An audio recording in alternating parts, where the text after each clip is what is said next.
د پاکستان د بهرنیو چارو نگران وزیر جلیل عباس چیلانی دا خبره په اسلام آباد کې د یوې خبري غونډې په محل د یوې پوښتنې په جواب کې وکړه. جلیل عباس چیلانی وویل دا د افغانستان حکومت ذمہواري ده چې د افغانستان له خاورې د پاکستان پر خاوره د بریدونو مخه ونیسي. هغه وویل چې په کابل کې د پاکستان سفیر په دوامداره توګه له افغان چارواکو سره په تماس کې دی او غوښتنه کوي چې دا ډول پیښو مخه ونیول سي.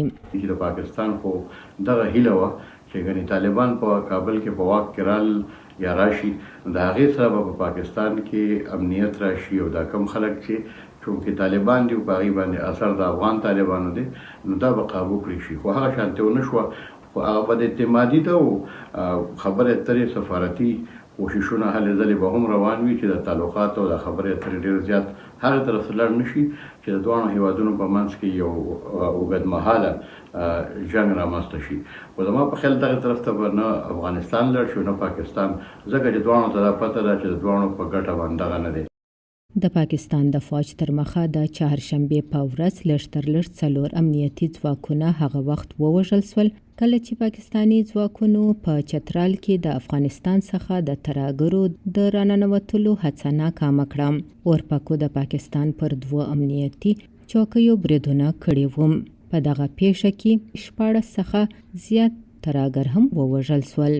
یوه ورځ وړاندې د پاکستان د بهرنیو چارو نگران وزیر ویلي وو چې په چترال کې ترهګریز بریدونه یو اړخیزه پیښه وه چې شاید د افغان طالبانو د حکومت لخوا منظوري نه وه ورکړې سوې. په پاکستان کې په دې وروستیو کې د ترهګرۍ پیښو کې خورا زیاتوالی راغلی چې پکې زیاتره پیښې په خیبر پښتونخوا او بلوچستان کې مخې ته راغلي. پاکستان د دغه تور افغانستان کې میشت پر ترهګرو ډلو لګوي. افغانستان تمارت اسلامي دا ضمانت ورکړي چې د هغوی خاوره به د بل خلاف نه استعمالیږي.